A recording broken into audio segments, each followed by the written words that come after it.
আজ আপনাদের এমন একটা জায়গা নিয়ে যাব যেটা কিনা বাঁকুড়ার মধ্যে অবস্থিত। বাঁকুড়ার অযোধ্যা গ্রামের জমিদার বাড়ি, যেটা 350 বছরের পুরনো।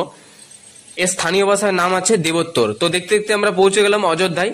তো বাঁকুড়া শহর থেকে এই অযোধ্যা গ্রামের দূরত্ব হচ্ছে 33 কিলোমিটার। তারপরে চলে এলাম সিংহদুয়ারে। এর নাম হচ্ছে সিংহদুয়ার গেটটার। তো পিছন দিকে একটা গেট আছে এবং সামনের দিকে দুটো গেট আছে টোটাল। আর এটা হচ্ছে আটচালাটা। তার পাশেই রয়েছে আপনার গিরি গোবর্ধন মন্দিরটা। তার পাশে সাইডে রয়েছে আপনার 12টি শিবের মন্দির। ভেতরে রয়েছে শিবের মূর্তি। প্রত্যেক দিন নিত্য পুজো করা হয় এই শিবের মূর্তিগুলো। গিরি গোবর্ধন মন্দির। তো এটা আনুমানিক 1835 খ্রিস্টাব্দে আপনার জমিদার রামমোহন বন্দ্যোপাধ্যায় এর আমলে নির্মাণ করা হয়েছিল। গিরি গোবর্ধন মন্দিরের পাশেই রয়েছে আপনার দোল মন্দির। এখানে দেখতে পাচ্ছি আপনার আর রাধা কৃষ্ণের একটা পেইন্ট করা আছে। যিনি করেছেন তার এখানে কিন্তু নাম দেওয়া আছে, মানে আপনার ক্যানভাস আর্ট স্কুল থেকে এটা করা হয়েছে। তো আমরা দোল মন্দির দেখার পর এখানে চলে এলাম। এই মন্দিরটা আপনার ঝুলন মন্দির। দেখছেন স্ট্রাকচারটা দেখুন কত সুন্দর ছিল আগেকার দিনে। এগুলো কিন্তু প্রায় ধ্বংসাবশেষের পথে। এগুলো যদি আবার নতুন করে সংস্কার করা হয় আমার মনে হয় যে বেশ ভালো লাগবে দেখে। দেখছেন পিলারগুলো ফেটে যাচ্ছে পুরো।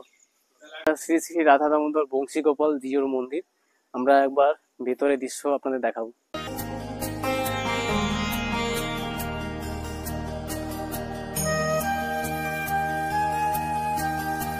দেবোত্তরের প্রতিটি মন্দির কিন্তু খুব সুন্দরভাবে কারুকার্য করে তোলা হয়েছিল তখনকার দিনে। এখন দেখছেন এই বর্তমান অবস্থা কেমন, প্রায় ধ্বংসাবশেষের পথে যেতে চলেছে। এগুলো যদি নতুন করে সংস্কার করা হয় ভালো হবে। কৃষ্ণজির মন্দির, ওপরে রয়েছে ঠিক স্বয়ং সভাটা কৃষ্ণের। আমরা সেখানে যাব সিঁড়ি বেয়ে।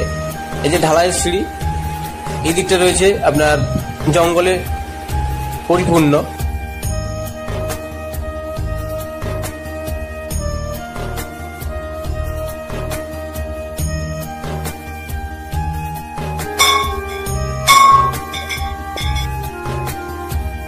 দেবোত্তরের ভেতরে একটি মাত্র দুর্গা মন্দির। এই দুর্গা মন্দিরের পিছনে কিন্তু একটা ইতিহাস রয়েছে, ছোট্ট করে আপনাদের বলে শোনাই। সেটা হচ্ছে আমাদের মন্দির নগরী বিষ্ণুপুর এবং এই দুর্গা মন্দিরের সম্পর্ক একটা রয়েছে, কানেকশন। সেটা হচ্ছে দুর্গাপুজোর সময় অষ্টমীর দিনে একটা কামান ফাটানো হয় বিশাল আকৃতির।